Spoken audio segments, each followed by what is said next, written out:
जिनवर वसहीन gene निदिठम देविंद बिंद बंदम वंदे तम सव्यदा सिरसा नमो अरियंतानम नमो सिद्धानम नमो आयर्यानम नमो वज्रायानम नमो लोहे सविसाहुनम। जय बोलिए परम पूज्य आचार्य श्री नेमिचंद सिद्धांत देव की, परम पूज्य आचार्य गुरुवर्य श्री विराग सागर गुरुदेव की, परम पूज्य आचार्य श्री विनम्र सागर गुरुदेव की, द्वादशांग जिनवाणी माता की जय।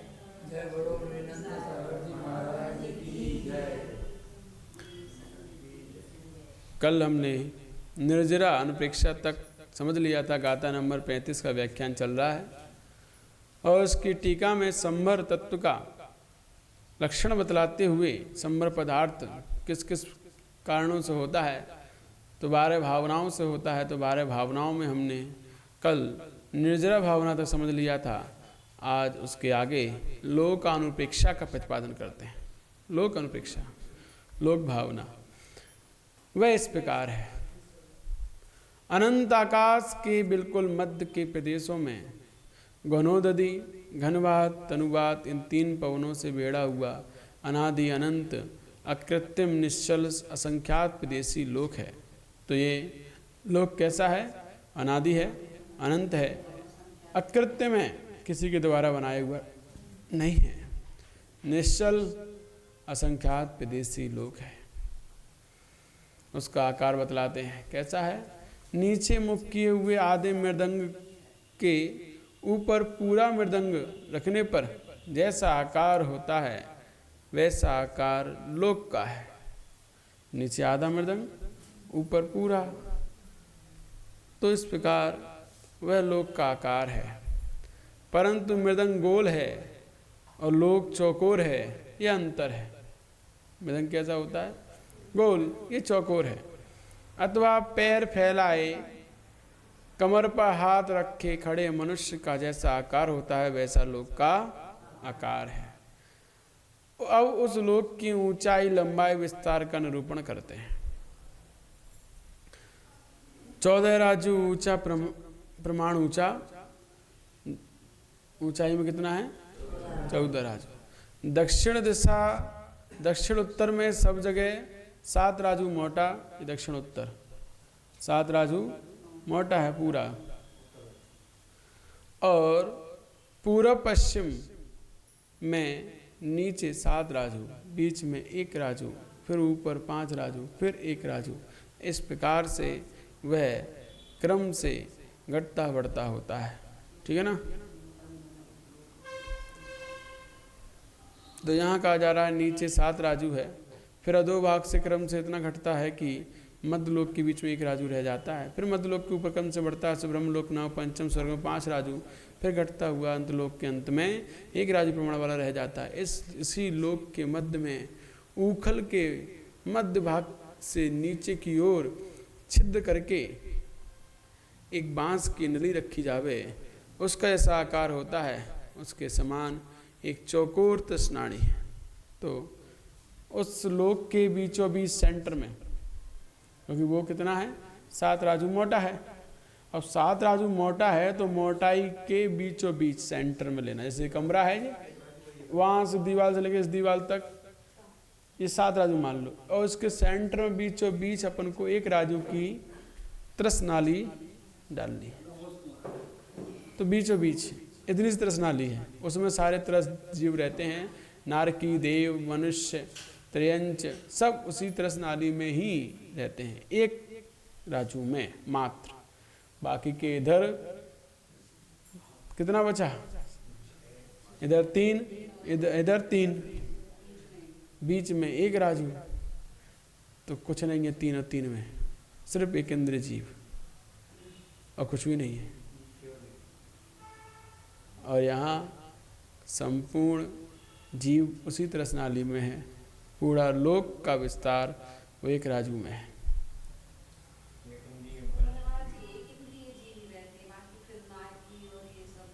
सब तृष्णाली में, तृष्णाली में नीचे नारकी हैं, ऊपर देव हैं, बीच में अपन लोग हैं। 343 राजू में से केवल 14 राजू में 14 राजू में भी नीचे बगल है तो 13 राजू में ही क्रस। और क्या,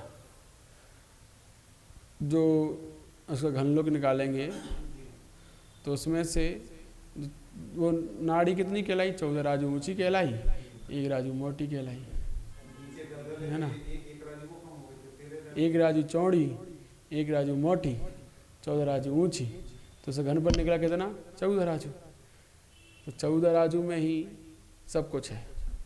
और 14 राजू के नीचे भी ऊपर भी सब छोड़ दो, ऊपर बात वाले हैं, नीचे ही बात वाले है, और उसमें भी कलकल भूमि है, ऊपर भी ईसत प्रागभार भूमि है, सिद्ध भगवान हैं, सब छोड़ दो तो कुछ कम 13 राजू आता है ना। तो इस प्रकार इतने में ही संपूर्ण तरस और संपूर्ण जो ऊर्ध्वलोक मध्यलोक अधोलोक की रचना है वो इसी में ही, एक राजू चौड़ी, 1 राजू मोटी, 14 राजू ऊंची, उस तरस नाली में। उस तरस नाड़ी के नीचे के भाग में जो 7 राजू हैं वे अधोलोक संबंधी हैं। ऊर्ध्व भाग में मध्यलोक की ऊंचाई संबंधी लक्ष्य योजन प्रमाण सुमेरु की ऊंचाई सहित 7 राजू ऊर्ध्वलोक संबंधी है। तो नीचे के 7 राजू अधोलोक संबंधी, ऊपर के 7 राजू में 1 लाख तो मध्यलोक का है, बाकी का ऊर्ध्वलोक संबंधी। तो इसको हम पूरे को ही 7 राजू जोड़ते हैं तो वो ऊर्ध्वलोक में गिनते हैं, मध्यलोक में कुछ नहीं है। 7 राजू ऊर्ध्वलोक, 7 राजू अधोलोक, मध्यलोक कहाँ गया, 1 लाख क्या जाना जाएगा। 1 राजू के कहाँ, 1 राजू समुद्र भरा जल, कहाँ 1 बाल्टी जल। तो 1 बाल्टी जल की कीमत 1 समुद्र भर जल के सामने क्या होगी, कुछ नहीं होगी, इसीलिए उसकी गिनती नहीं होती है। इसलिए कहते हैं 7 राजू ऊपर का, 7 राजू नीचे का, बीच का आता पता नहीं रह जाता है क्योंकि वो 1 बाल्टी के बराबर है। 1 लाख योजन है, 1 राजू नहीं है, 1 बाल्टी। 1 राजू में भी 1 लाख योजन 1 बाल्टी है, हैं? मुख्य जीव उसी में है जहाँ से सिद्ध होते हैं, जहाँ से हर जीव अपना कल्याण करते हैं, वो सब उस 1 लाख में ही है। वो 1 लाख की ऊंचाई बताई है, चौड़ाई 1 राजू है, चौड़ाई तो 1 राजू है।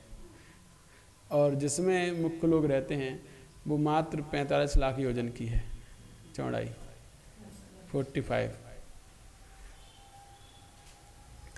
इसके आगे अधोलोक का कथन करते हैं।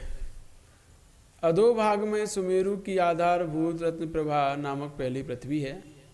तो अधोलोक में क्या है, सबसे पहली पृथ्वी रत्न प्रभा है। उस रत्न प्रभा पृथ्वी के नीचे नीचे 1 राजू प्रमाण आकाश जाकर क्रमशः शर्करा प्रभा, बालका प्रभा, पंख प्रभा, धूम प्रभा, तम प्रभा, महातम प्रभा नामक 6 भूमियाँ हैं। उनके नीचे भूमि रहित 1 राजू प्रमाण जो क्षेत्र है वो निगोध आदि 5 स्थावरों से भरा हुआ है। तो यहाँ पर निगोदिया जीव भी हैं, 5 स्थावर जीव भी हैं, ये समझना चाहिए। उस कलकल पृथ्वी में 5 स्थावर हैं, पृथ्वी का, अग्नि का, जल का, वायु का, वनस्पति का। वो चतुर्गोदी निगोद कहे जाते हैं, ये नित्य निगोद कहे जाते हैं। ये नित्य निगोद है और सब जगह पाए जाते हैं, चतुर्गोदी निगोद कहा जाता है ना, इतर निगोद कहा जाता है। हैं तो सब एक इंद्री, लेकिन वो निगोदी अलग होते हैं, स्थावर अलग होते हैं, 5 स्थावर वो तो है ही। तो 5 स्थावर साधारण नहीं होते हैं, ये भी साधारण है, ये साधारण नहीं होते हैं। तो जो साधारण माने जो एक श्वास में 18 बार जन्म मरण कर लेते हैं वो साधारण जीव हैं। अकेले इससे ही नहीं, साधारण किन्हें कहते हैं, एक शरीर के अनंत स्वामी होते हैं उसे साधारण वनस्पति कहते हैं। मतलब वो एक साथ जीते हैं, एक साथ मरते हैं, एक साथ खाते हैं, एक साथ पीते हैं, एक साथ श्वास लेते हैं, सब एक साथ करते हैं। इसीलिए पूरे आलू में यदि आप कहीं भी एक जगह सुई लगाओगे तो एक मरेगा, पूरे आलू के मरेंगे, क्योंकि वो सब एक साथ करते हैं, एक साथ जीते खाते हम पीते मरते हैं। हम लोग भले कसम खाएं साथ जी के साथ मरेंगे, लेकिन करते नहीं हैं, वो सब करते हैं। हाँ तो हाँ, एक शरीर के अनंत स्वामी होते हैं, तो इसीलिए, लेकिन दिखाई नहीं देते आंखों से। यही तो नेचर, प्रकृति की कला है। घनोदधि, घनवात और तनुवात नामक जो 3 बात वाले हैं, वे रत्न प्रभा आदि पृथ्वी के आधारभूत हैं। इससे पृथ्वी टिकी हुई है। किनसे? वायु से। 3 प्रकार की वायु हैं, घनोदधि, घनवात और तनुवात। इन वायुओं से पूरी पृथ्वी टिकी है। कोई कहे कि हम लिए हुए हैं पृथ्वी का भार अपने ऊपर, तो ये अज्ञानता है। वायुओं पर टिकी है। वे रत्न प्रभा आदि प्रत्येक पृथ्वी के आधारभूत हैं। रत्न प्रभा आदि पृथ्वी इन तीनों बात वालों के आधार हैं, इसको जानना चाहिए। किस पृथ्वी के कितने कुएं, सरीखे, नरक बिल हैं, उसको यथाक्रम से कहते हैं। ये पूरा चलेगा आपका लोक का विषय।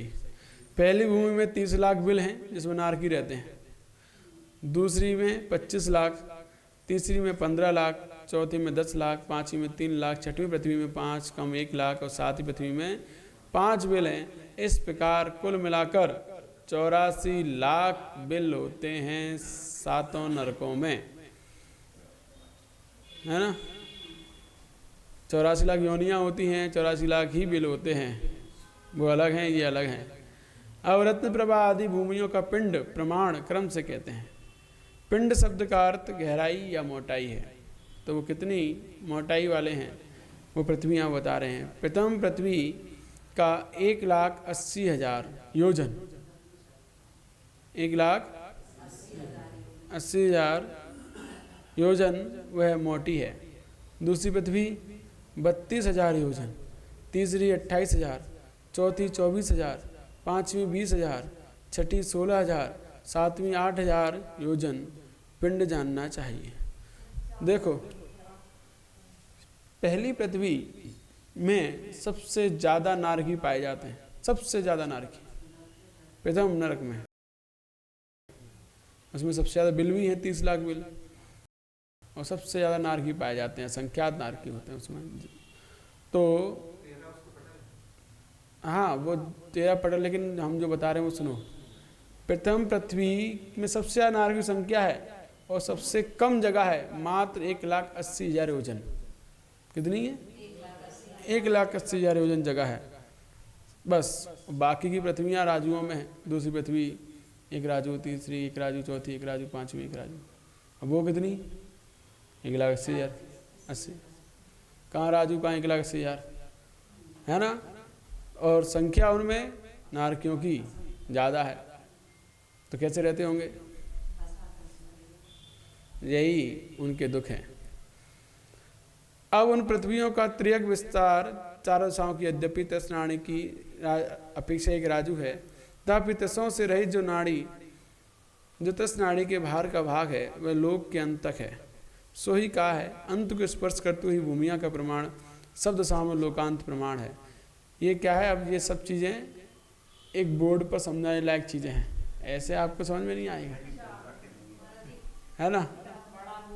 हाँ, बोर्ड ले आना, तो इसमें से आपको हर चीज़ समझ में आएगी, पूरा अच्छे से।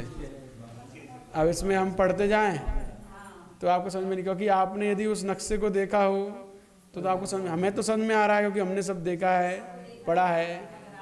हाँ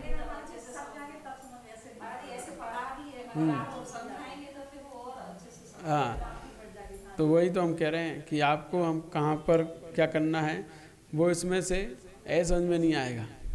इसीलिए नहीं, नक्शा तो मिल जाएगा, नक्शा भी समझ में आना पड़ेगा, है ना।